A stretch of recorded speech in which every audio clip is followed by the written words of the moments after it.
Bienvenidos y bienvenidas a una edición más de Temas y Debates. Les saluda Ricardo Sosa. En esta oportunidad hacemos un contacto internacional hacia los Estados Unidos de Norteamérica con un salvadoreño que viaja por el mundo representando a nuestro país en los más altos lugares y sitiales de honor de la medicina, el doctor Antonio Ortiz Avendaño, médico general con especialidad en gineco-obstetra y una especialidad en perinatología.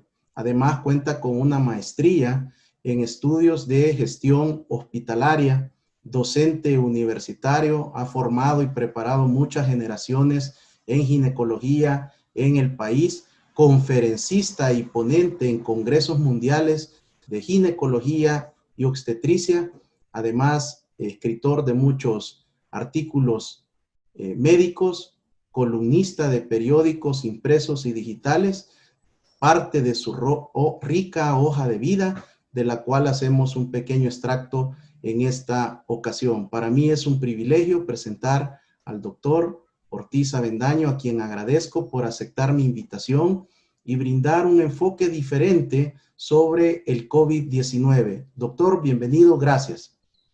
Muchísimas gracias, Ricardo, por la oportunidad. Un saludo a toda la teleaudiencia de El Salvador y agradecidos por la oportunidad de poder compartir y como siempre desde lejos también queriendo aportar un poco al conocimiento, a la prevención, a la información de esta terrible pandemia que nos está afectando a nivel mundial. Doctor, ¿cómo va el trabajo? Usted representa al país en un organismo internacional y viaja por todo el mundo compartiendo el conocimiento científico, la parte médica, promoviendo el conocimiento, pero además tratando de salvar vidas. ¿Cómo ha sido esta experiencia luego de que el país lastimosamente pierde sus servicios en El Salvador, pero ganamos reconocimiento y prestigio a nivel internacional con su representación? Sí, muchísimas gracias.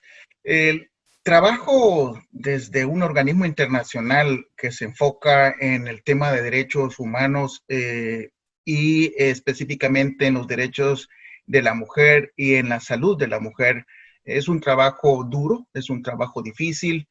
Muchos de los países en los cuales trabajo existe todavía mucha resistencia a reconocer los derechos de las mujeres en términos de la salud reproductiva, pero existen también otros en los cuales se han dado grandes avances. Desafortunadamente ahora con la situación epidemiológica y la pandemia, el trabajo ha cambiado la modalidad, estamos teniendo más trabajo virtual, que es el que creo que en todos lugares está buscándose promover y mejorar. Es un reto, pero también es una excelente oportunidad, ya que podemos llegar a más lugares en los que antes a lo mejor físicamente no se podía accesar. Entonces, dentro de la oportunidad, creo que es en este momento buena para desarrollar nuevas tecnologías de transmisión del conocimiento, capacitaciones e información. Así que la situación por estos lados, acá en Estados Unidos, también es difícil.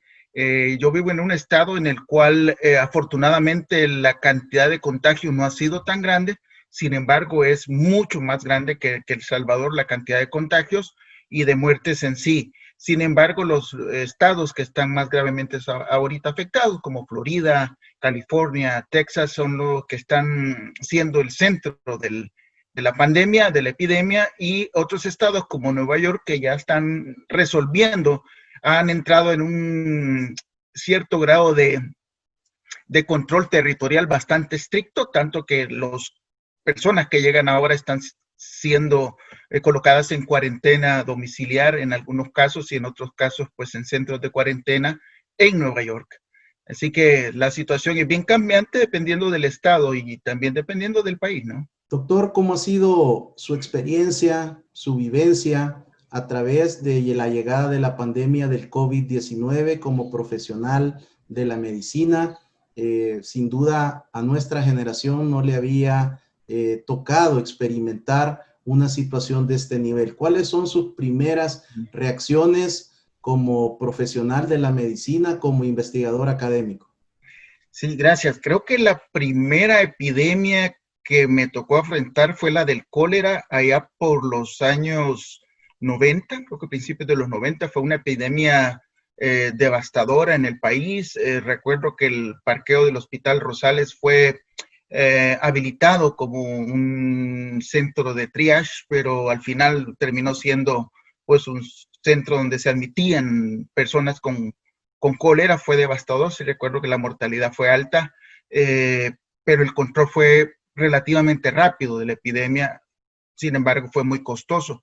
La siguiente fue la de H1N1, que fue, creo que al principio de los años, finales del 2000, ahí por el 2009, 2010, que fue una afección pulmonar severa también que aumentó la mortalidad en las mujeres embarazadas con un efecto devastador en el embarazo por los cambios fisiológicos que se producen, y también pues de alguna manera se logró controlar relativamente rápido. Esta epidemia tiene características muy diferentes en cuanto a su transmisibilidad con las otras, otros virus que se transmiten de forma respiratoria por gotitas de saliva. No son tan virulentos, por así decirlo. Hay estudios ahora, se creía que antes era la transmisión de 1 a 2, o sea, por cada infectado del COVID pueden haber 2, pero ahora incluso ya hay lugares donde es de 1 a 4 por cada infectado. Por COVID pueden haber 4 más. Esto hace más difícil el rastreo de los contactos, la prevención de la propagación del virus. Y aunado a esto, que no existe una cura al momento, más que tratamientos para tratar las complicaciones. En ese sentido, hay algunos estudios que aportan beneficios de esteroides, pero en casos muy graves. No así, por ejemplo, en la H1N1, que el oseltamivir fue un medicamento que vino a romper esta cadena de muertes que apareció incluso para ser utilizado de forma profiláctica, o sea, aquellos contactos. Recuerdo que nosotros como personal de salud, si habíamos estado en contacto, teníamos que tomar el oseltamivir, cosa que para el COVID, para el SARS-CoV-2 no existe aún, y esto hace más complicada la prevención de su transmisión. Así que estamos ante una pandemia de inusual aparecimiento con características epidemiológicas muy sui generis que nos están llevando a poner al máximo los esfuerzos conjuntos de todos los países para prevención, tratamiento y rehabilitación de esta enfermedad. Y ahí podemos hablar de muchas cosas. Están los esfuerzos de las vacunas, que no estamos pensando que sean a corto plazo. En el mejor de los panoramas podríamos hablar de mediados del otro año, que esté lista, y para que ésta llegue a nuestros países probablemente un poco más de tiempo. Es un panorama bastante sombrío, desalentador, pero vemos que algunos países han logrado salir adelante con un costo caro, sí, pero creo que hay que aprender de ellos también. Doctor, en este momento vamos a compartir las últimas estadísticas de este día de la página oficial del Gobierno de la República de El Salvador para conocer su opinión sobre los datos. En primer lugar, observamos que hasta las 1:05 de esta madrugada, 9,875 personas se han recuperado de un total de 21,269, 570 personas han fallecido. Se encuentran activas, según el Ministerio de Salud y el Gobierno, 10,824 casos, locales 19,134 y importados 117. importados de los conocidos como varados, según la página oficial del gobierno, 2018. En las últimas 24 horas han fallecido 7 salvadoreños. Es importante también destacar que ahora el gobierno presenta un nuevo mapa interactivo en el cual se pueden conocer el mapa de riesgos, y es el que tenemos ahora en pantalla. Las zonas rojas indican, por supuesto, los municipios donde se tiene mayor contagio. Usted puede observar ahí los municipios: Ciudad Delgado, Apopa, Tonacatepeque, San Martín. Luego tenemos San Vicente, Usulután, San Miguel, La Unión. Interesante el municipio de Chalatenango, después de tener prácticamente 0 casos, ha tenido un nivel muy alto. Santa Ana, y aquí puede ingresar a cada una de las secciones de este mapa interactivo que nos permite conocer la condición del país hasta esta madrugada. De igual manera, es importante conocer que 2.7 es el indicador de mortalidad que actualicé esta mañana con los datos oficiales, y también del total de la población salvadoreña con el censo al año 2020, el porcentaje de infectados, de casos positivos, es de 0.3 total de la población salvadoreña según la proyección de la Digestic. ¿Cuál es su apreciación, doctor, de estos datos? Bueno, creo que es afortunado tener una base de datos actualizada y que se está alimentando periódicamente. Creo que desde el punto de vista epidemiológico es una herramienta fabulosa para hacer proyecciones, estimaciones. Sin embargo, a pesar de que los números que están ahí demuestran la capacidad que se tiene en hacer el diagnóstico de los casos agudos con PCR, podríamos estimar que realmente los infectados podrían estar entre 2 o 3 veces más que los números que están ahí reportados. ¿Por qué digo esto? Porque ya mencionaba que la transmisibilidad del virus puede ser de 1 a 2 o incluso de 3 o hasta 4. O sea, podríamos tener en lugar de 20,000, pues hasta 60,000 casos. Y una de las formas que se está proponiendo en otros países, incluso acá en los Estados Unidos, se está utilizando es la medición de los anticuerpos. Porque la PCR, que es una prueba que se utiliza para medir y diagnosticar en casos agudos, va a desaparecer eventualmente al desaparecer la enfermedad. Pero en algunos casos que no hay sintomatología, esta prueba no se va a realizar o no es posible tener acceso, o si se tiene acceso puede ser ya muy tarde y puede dar un falso negativo. En este caso, los anticuerpos que comienzan a desarrollarse después de la primera semana podrá servir realmente para saber cuántos en total han estado infectados y conocer la prevalencia de la enfermedad en la población salvadoreña. Ahora, ¿para qué nos sirve esto? Esto sirve para establecer medidas sanitarias identificadas por sectores en cuanto a medir la transmisibilidad del virus. Vemos en el mapa que es muy orientador lo que nos dice a que la transmisibilidad del virus pareciera ser, así como lo es en otros países, mucho más alta en los lugares más poblados. Y esto tiene sentido en aquellos espacios donde se puede estar a menos de 6 pies de distancia o de 1.80 metros, que es cuando el virus se puede transmitir de persona a persona, existirá un mayor riesgo de contagio.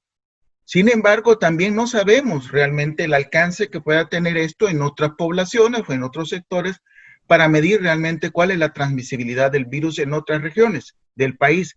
Pero creo que el gobierno está haciendo un gran esfuerzo en mantener a la población informada. Me parece que también el hecho de que se estén tomando pruebas de PCR en población general también es algo que vale la pena mencionar.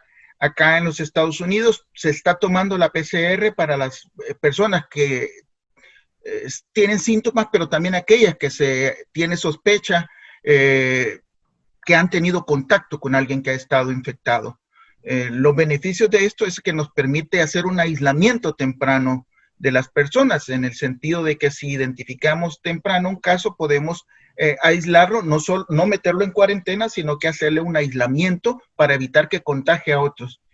Estas medidas son muy buenas y creo que hay que apoyarlas, y todos los que tengan conocimiento, que han estado en contacto o que saben de algún familiar que está viviendo con ustedes que tenga el coronavirus, o que hayan estado en un espacio cerrado sin las protecciones adecuadas, deberían de someterse a la prueba para hacer un aislamiento.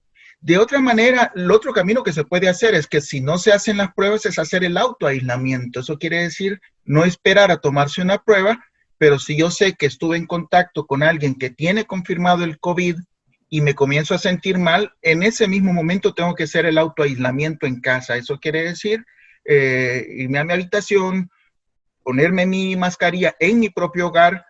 Si voy a compartir espacios con familiares, usar todas las medidas de prevención, mantener el distanciamiento social, incluso dentro de la casa, para evitar contagiar a los familiares. Entonces, hay ciertas medidas que pueden ser promovidas, que creo que también el gobierno y el Ministerio de Salud ha tenido a bien hacerlas.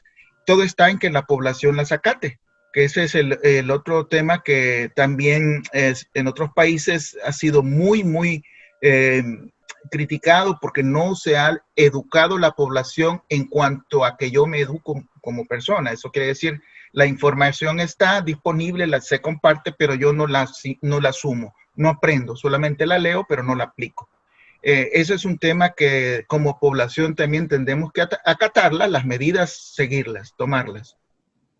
Doctor, en sus redes sociales usted se mantiene muy activo, compartiendo diferentes artículos de opinión médica, artículos científicos. De igual manera, comparte lastimosamente las bajas de nuestra primera línea de la defensa en salud. Muchos de ellos han sido sus alumnos, algunos han sido docentes en su formación académica. ¿Cómo vive usted ya esa parte desde lejos, pero unido a través de la tecnología del Internet, conocer el estado de la salud, del contagio y de las bajas dentro del personal de médicos, enfermeras, paramédicos, que muchos de ellos fueron sus alumnos? Sí, es un tema triste, desafortunado, que tiene muchas aristas. En otros países también se ha estudiado, no solamente es El Salvador el que ha tenido bajas del personal de primera línea de salud. Sin embargo, en el país creo que la percepción es mucho mayor, porque casi todos nos conocemos en el gremio. Entonces, esto hace que los sintamos un poco más emocionalmente. México ha tenido muchas más bajas, pero como es un país más grande, no tiene el mismo impacto emocional. Creo que acá tenemos mucho de quizás que aprender, en el sentido de cuál ha sido nuestras lecciones aprendidas, cuál ha sido las oportunidades de mejoras, temas que van desde la protección del personal con equipo de calidad y que tenga certificaciones y que esté avalado por organismos internacionales como el CDC, OMS, etcétera, para que puedan de verdad proteger al personal, pero también otros aspectos que son crónicos, como el desgaste del personal de salud por la sobrecarga laboral, la falta de recursos del personal, que es una deuda pendiente. Hace poco leí el informe de la OMS acerca del número de médicos por habitantes y todavía estamos lejos de alcanzarlos. El Salvador anda por 2.5 médicos y enfermeras. Se estima que por cada médico deberían de haber 3 enfermeras, y en cuanto a médicos y enfermeras no llegamos ni al 3. Y lo ideal es tener cercano a 5 en médicos, y en enfermeras pues obviamente sería más o menos 6, y no llegamos ni al 3. Si a esto le sumamos las bajas que han habido por los contagios, las bajas que hay por aquellos que están de alto riesgo, que tienen que estar en casa, todavía la sobrecarga laboral es mayor. Esto hace que el personal esté fatigado, esté expuesto a errores como seres humanos, Y también otro punto importante es las jornadas laborales extensas. Se sabe que no deberían en lugares críticos en estos momentos por la pandemia no ser más de 8 horas las jornadas, pero idealmente es tener turnos de 4 a 6 horas y estar intercambiando para evitar la exposición prolongada al virus y aumentar la carga viral.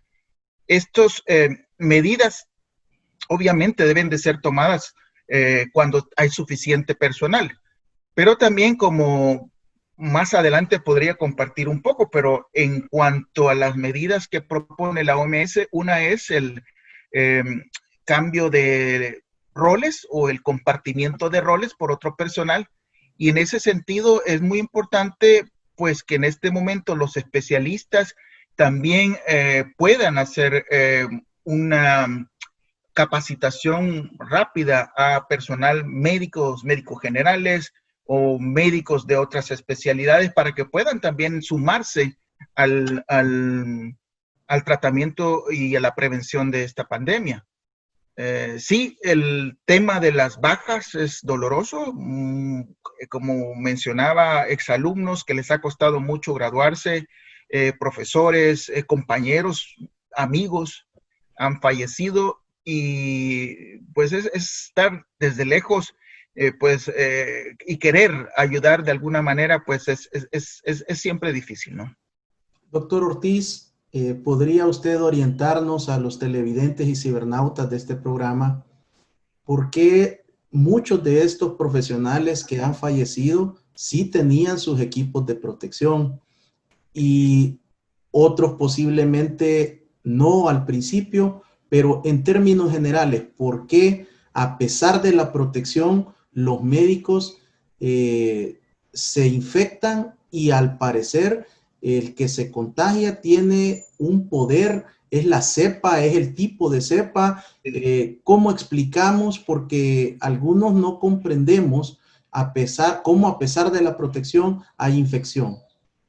Sí, es una pregunta que se ha estudiado no solamente acá en los Estados Unidos, sino también de las experiencias de Italia y España.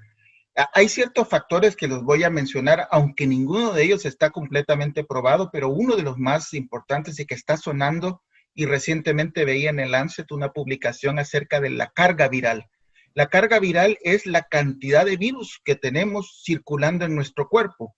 En ese sentido, no es lo mismo una persona que se infecta de 1 a 1, eso quiere decir que una sola persona le transmitió virus a otra. La carga viral podrá ser alta, sí, a lo mejor sí, pero no es lo mismo que a un personal de salud lo transmite un paciente que está ingresado, se lo transmite, ve a otro paciente y le vuelve a transmitir, ve otro. La carga viral en poco tiempo va a ser mucho mayor que la que se da de 1 a 1. Ahora, ¿cómo reducir la carga viral? Es difícil cuando se están en ambientes cerrados. También hay estudios en los que se promueve el uso de filtros para los aires acondicionados, por ejemplo, filtros de ultravioleta. Ya se sabe que el virus, cuando se encuentra en sitios cerrados y existe una alta concentración de enfermos, puede ser transmitido y hasta este momento no se sabe qué tanto pueda volar, por decirlo así, y ser reciclado por los aires acondicionados o no permitir esa ventilación. Entonces los aires acondicionados, acá en los Estados Unidos, la CDC tiene una guía para el manejo de los aires acondicionados con luz ultravioleta para poder aniquilar el virus y evitar que se siga reciclando. Lo que mencionaba, también la sobrecarga laboral hace que el personal de salud esté más expuestos a accidentes laborales. En otros casos puede ser pinchazos, pero acá más que todo es accidentes laborales a la hora de una intubación, a la hora de una ventilación, a la hora de manejo de secreciones, que muchas veces pueden pasar desapercibidas por la misma fatiga mental. O sea, es una serie de factores que están haciendo que el personal de salud esté expuesto con mayor riesgo al contagio. O sea, son varias aristas que a lo mejor algunas de ellas están siendo abordadas y a lo mejor otras todavía no.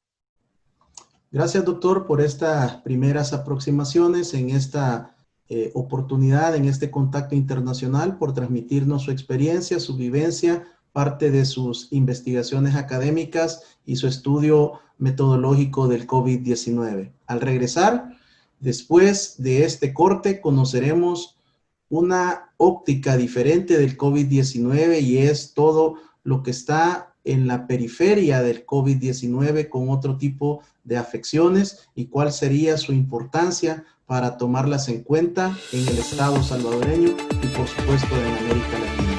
Regresamos después de este corte.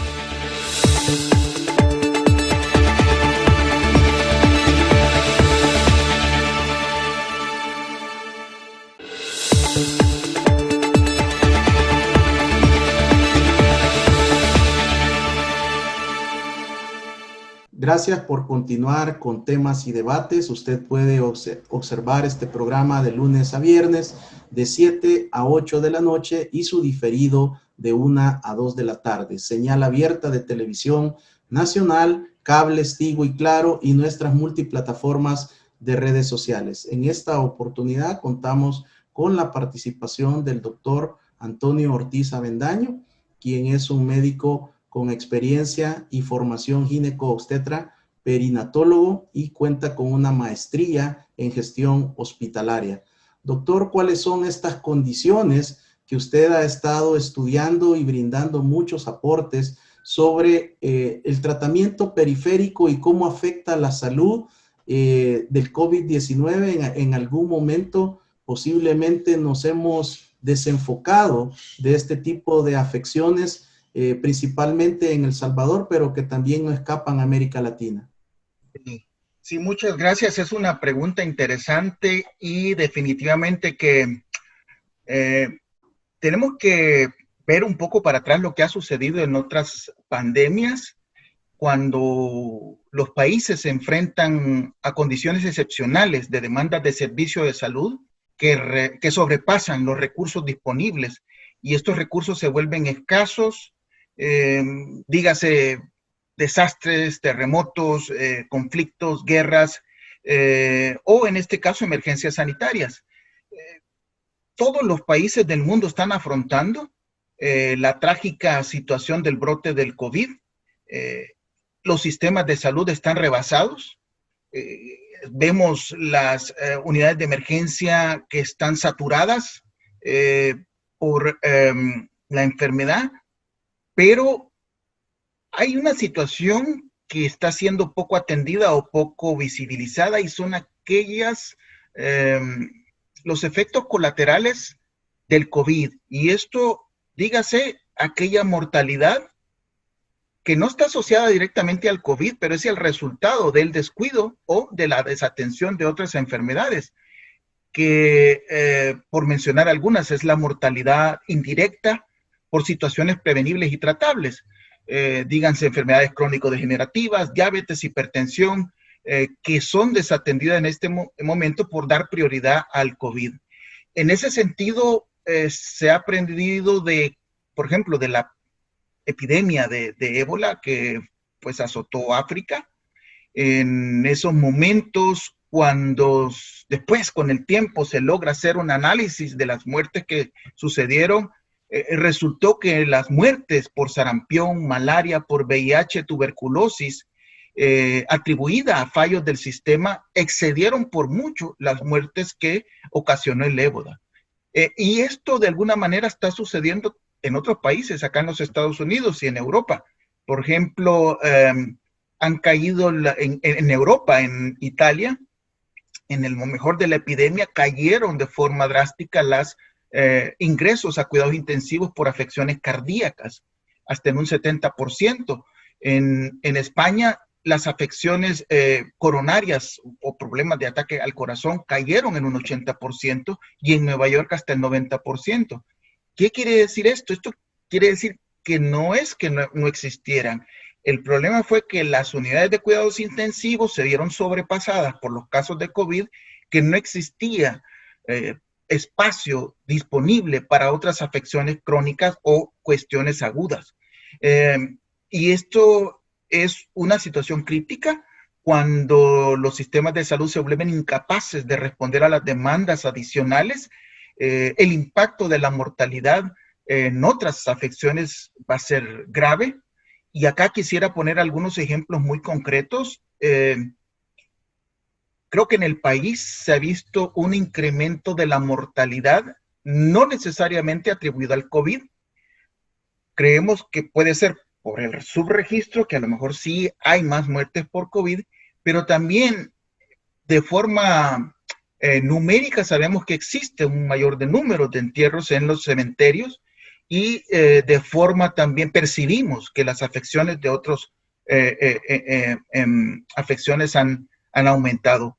Y así hay muchas historias. Recientemente pues hablaba con un paciente que pues consultaba por una enfermedad crónica, una insuficiencia renal, que no quería ir al hospital porque tenía miedo de contagiarse con el COVID.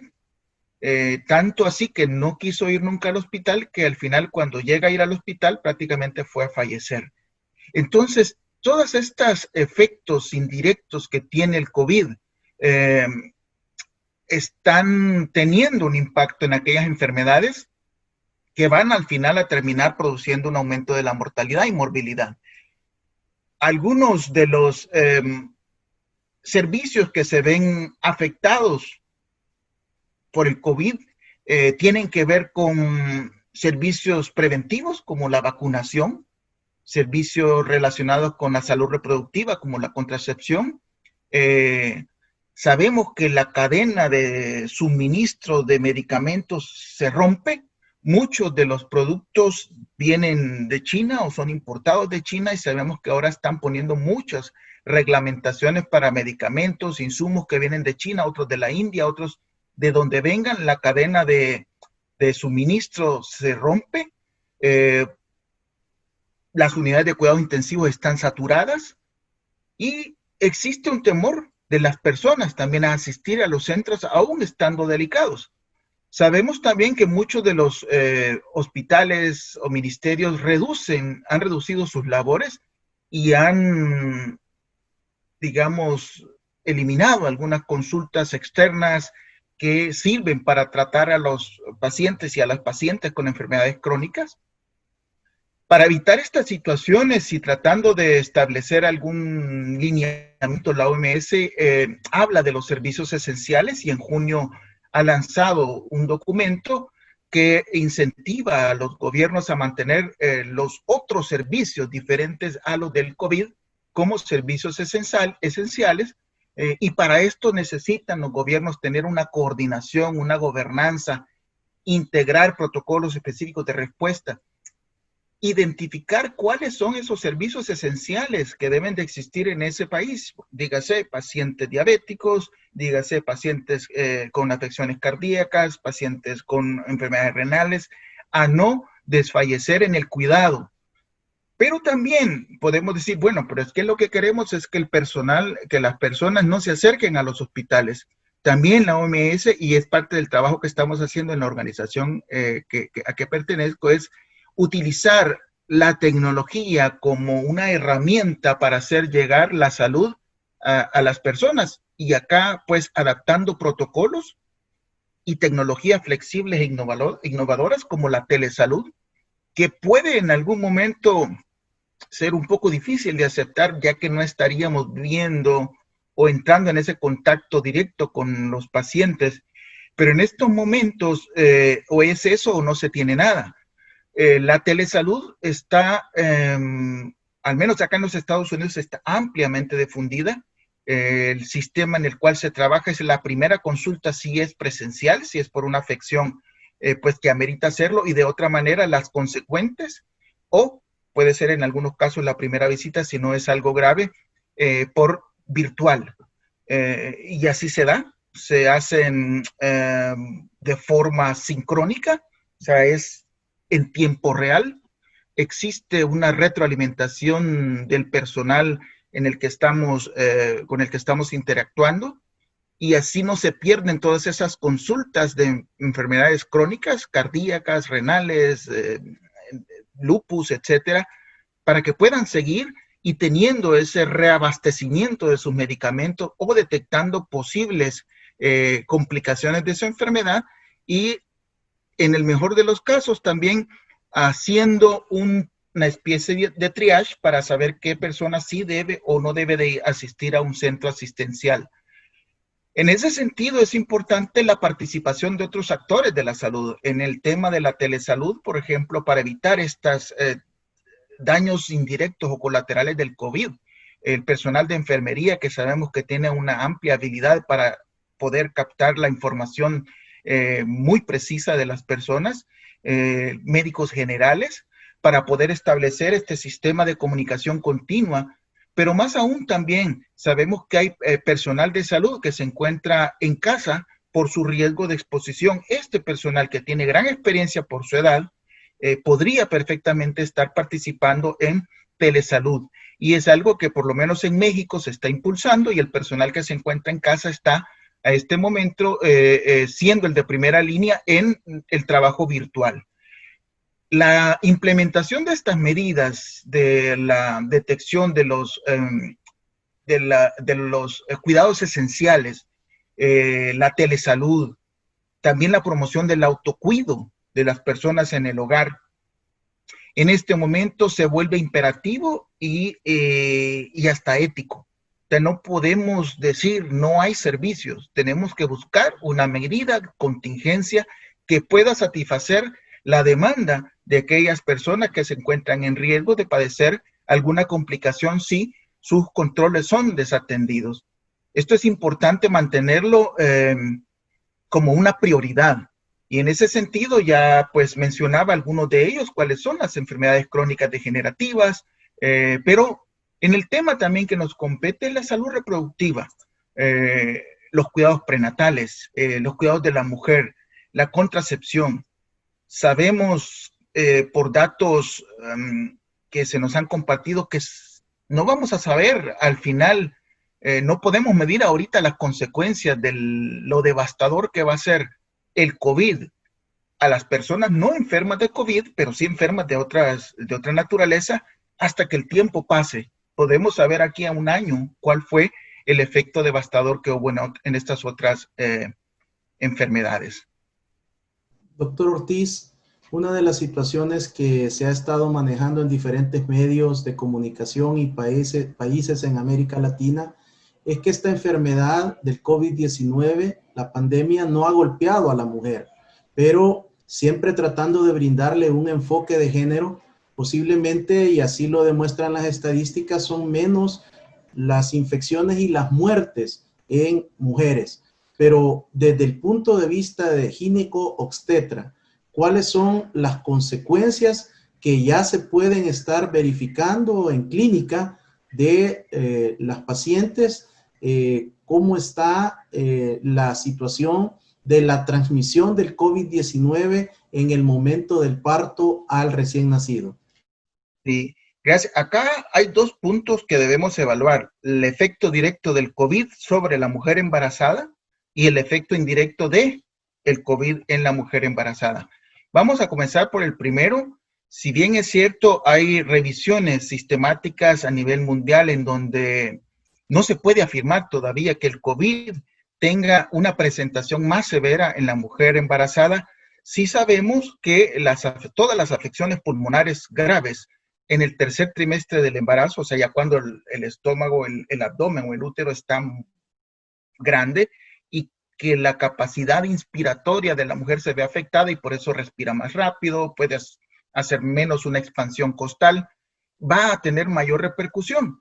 Y en ese sentido, lo que sí se ha visto, por ejemplo, hay un estudio también reciente publicado en el Lancet, una revisión de mujeres embarazadas de casi 1,000 casos, tanto en China, Italia y en España.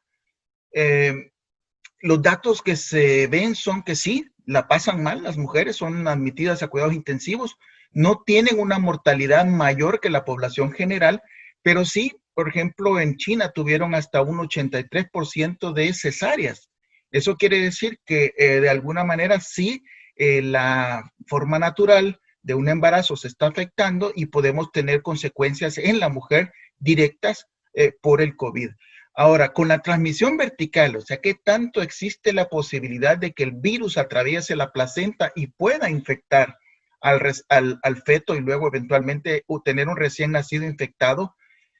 Existen ya algunos estudios en los cuales se ha documentado la transmisión del virus de la madre hacia el hijo. No es una gran cantidad, se estima que anda no mayor del 5%, hay estudios que van desde el 3.5 hasta el 5%, lo cual se cree que tiene un mismo porcentaje que otros virus. La situación acá es que también, como es una enfermedad reciente, no sabemos a largo plazo qué afección puede tener este recién nacido infectado, por un lado. Y por otro lado, estamos midiendo a este momento solo el recién nacido que llegó al final del embarazo y nace. No hemos medido todavía la cantidad de pérdidas que hubieron durante el embarazo, aquellos productos o embriones o fetos que fueron afectados severamente por el virus, pierden la batalla y se vienen, ¿no? Por decirlo, se vienen prematuramente o se abortan espontáneamente. Esto es un tema que no ha sido explorado. Sabemos que la gran mayoría de los virus, cuando llegan a afectar el feto, son más gravemente afectados los fetos entre más temprana es la gestación. Entre más avanzada está, es menos la posibilidad de que el recién nacido esté afectado. Y es así en la gran mayoría de virus. Por lo tanto, habría que estudiar qué ha sucedido en los primeros meses de embarazo de las mujeres que han sido afectadas por el COVID para poder entender cuál es la severidad. Otro de los temas importantes es qué tanto está afectando la muerte materna por COVID.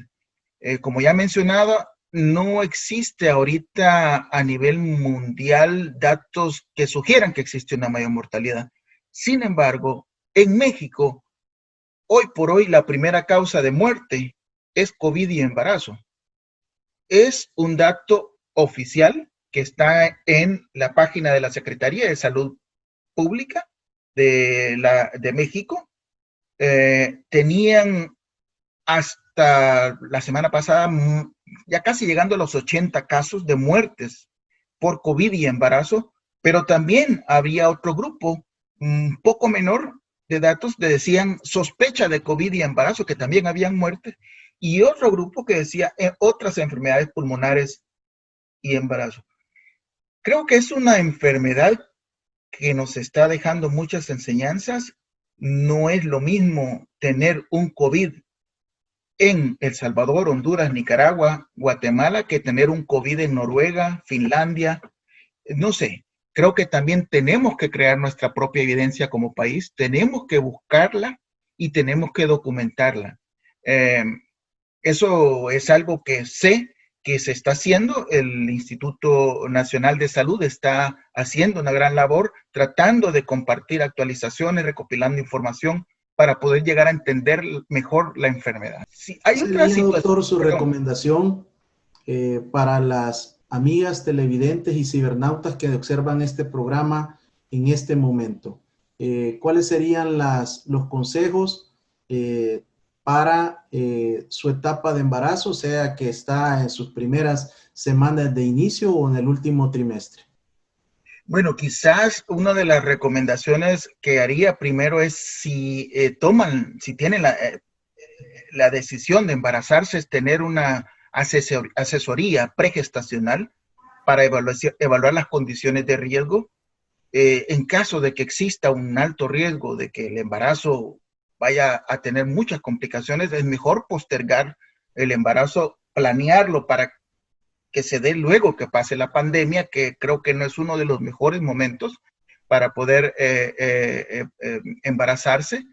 Sin embargo, si ya está embarazada, lo mejor que puede hacer es tener un control cercano con el sistema de salud. De alguna manera se tiene que dar respuesta. Hay que tener un contacto y una interacción continua con personal de salud para detectar riesgos existentes en el embarazo, hacer una clasificación de riesgo en alto o bajo, tomar todas las medidas de bioseguridad, las medidas que todos ustedes conocen, pues el distanciamiento social, el uso de la mascarilla, etcétera, etcétera. Todo eso con mucha mayor responsabilidad. no sabemos hasta este momento qué tan grave puede ser una afección de COVID y embarazo. Sabemos que a algunos les va bien, que a otros no tan bien, pero al momento creo que nadie quisiera experimentar y decir, bueno, me voy a arriesgar a ver qué pasa. Si pueden postergar su gestación, creo que sería muy recomendable, y si no, pues si ya lo están, mantener un constante seguimiento con el personal de salud. Hay un tema interesante también que es la lactancia. Ha existido, digamos, algunos esfuerzos de decir, bueno, si es una madre que tiene COVID, que no le dé pecho porque puede estar presente en la leche, etcétera.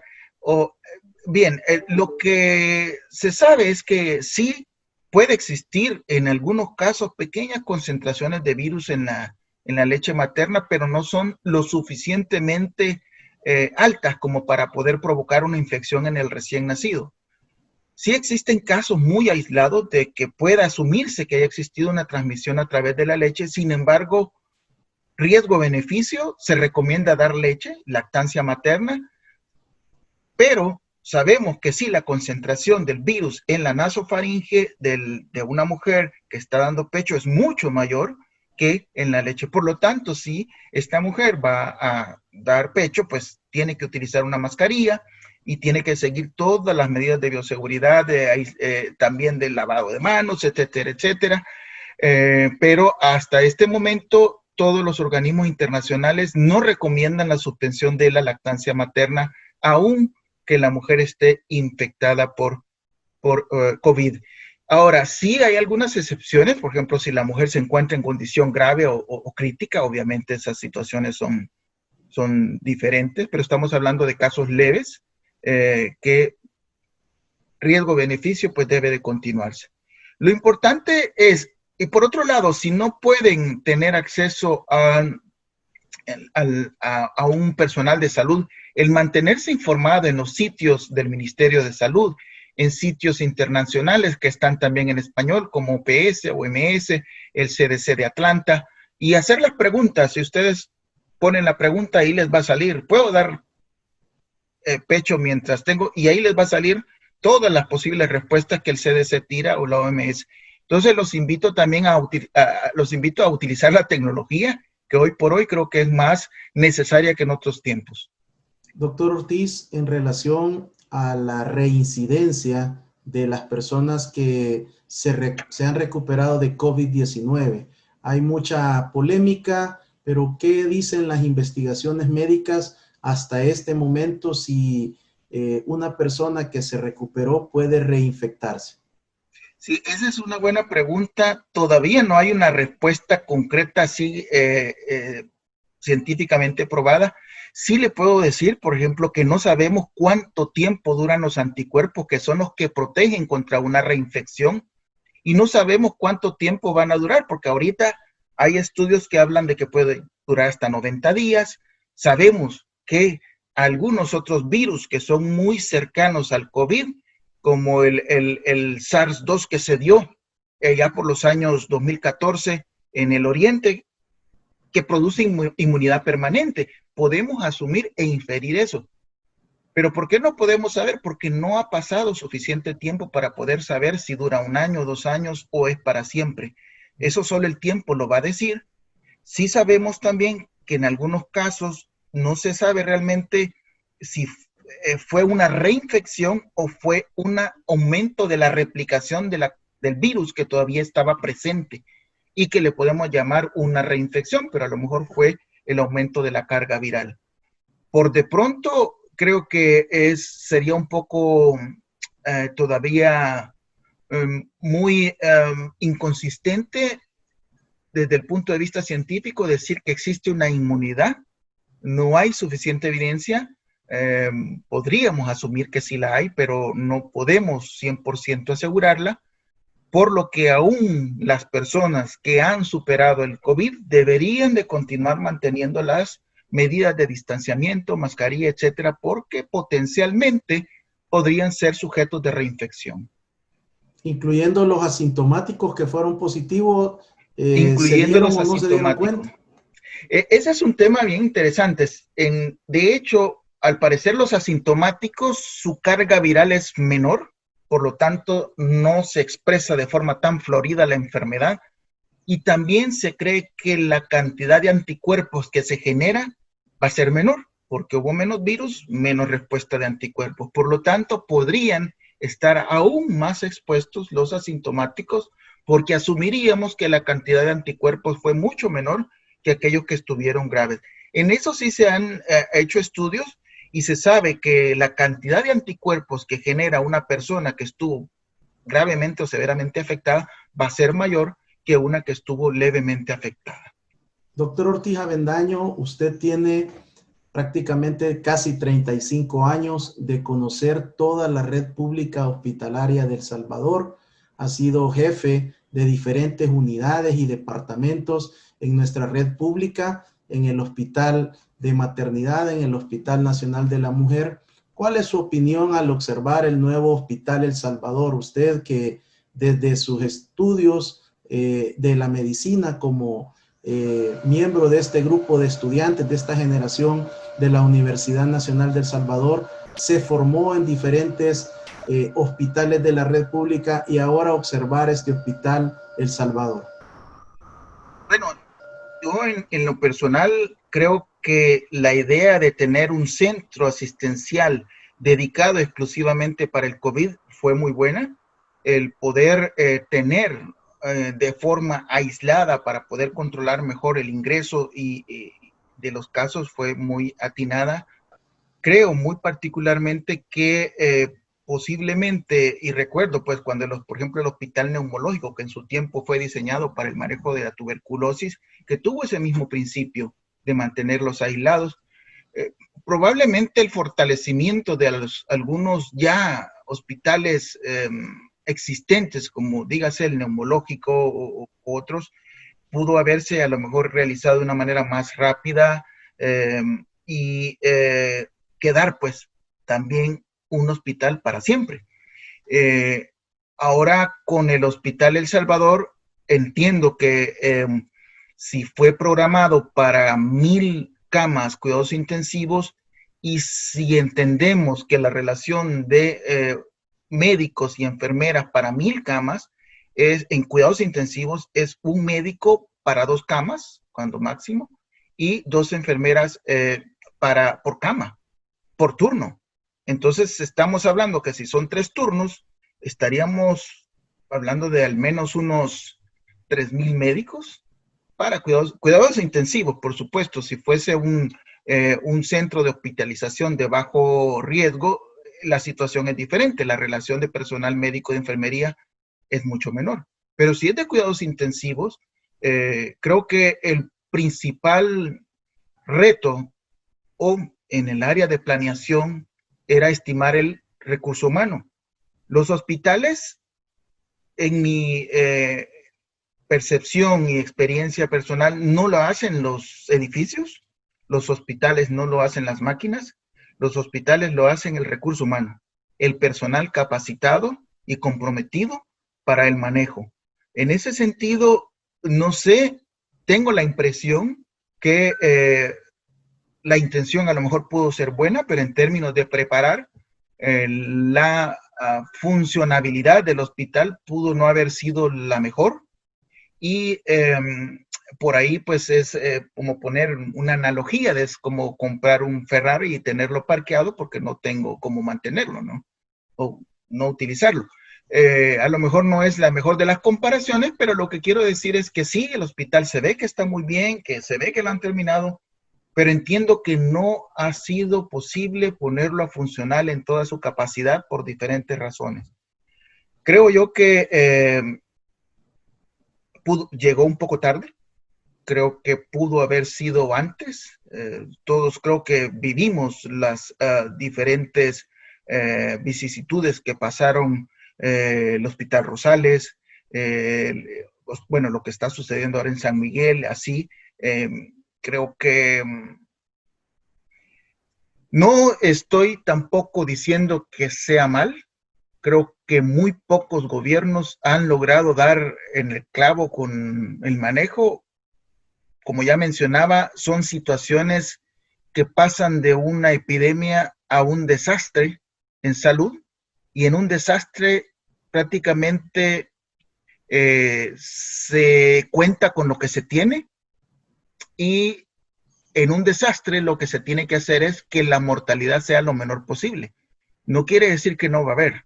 Van a haber muertos y posiblemente sigan habiendo, pero lo que se tiene que buscar es que sean lo menos posible. Si grandes países, si grandes ciudades como Nueva York, como Los Ángeles, como Miami, Italia, han tenido problemas graves y quizás peores los que ha tenido El Salvador, creo que haríamos mal en decir que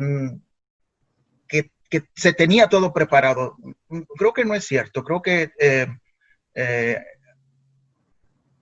de aquí a un par de años estaremos aprendiendo lo que hicimos mal y aprendiendo lo que hicimos bien y preparándonos para una nueva batalla. Y también haciendo un poco la analogía, creo que en algún momento el mundo se preparó para una tercera guerra mundial, con armamentos, con soldados, entrenándose, y creo que se entrenó al soldado equivocado. Creo que el soldado tenía que ser el sistema de salud, el ejército, las enfermeras, enfermeros, médicos, y el equipamiento era en salud y no en armamento. Creo que ese es un mensaje que, perdón.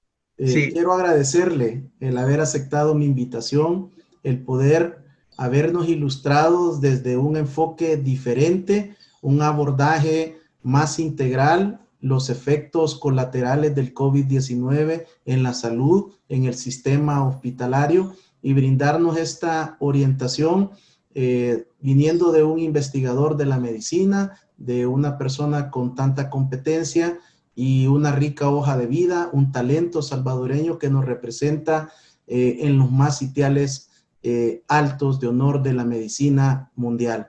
Muchas gracias por haber aceptado mi invitación y estaremos recurriendo a usted para poder actualizarnos y poder conocer cuáles son los avances en la investigación médica, académica, científica sobre el COVID-19 y con énfasis en el género de la mujer. Muchísimas gracias, Ricardo, y un agradecimiento a toda la teleaudiencia. Y pues el mensaje final: lávense las manos y usen mascarilla. Ha sido el doctor Antonio Ortiz Avendaño, médico con especialidad gineco-obstetra en perinatología y que cuenta con una maestría en administración de gestión hospitalaria, docente universitario, ha sido jefe, director de diferentes unidades hospitalarias en El Salvador y ahora trabajando por un organismo internacional representando en lo más alto a nuestro país. Atienda los consejos, las recomendaciones que en este programa nos ha facilitado el doctor Ortiz Avendaños, a seguirnos cuidando. Bendiciones. Gracias. Hasta la próxima. Gracias. Chao.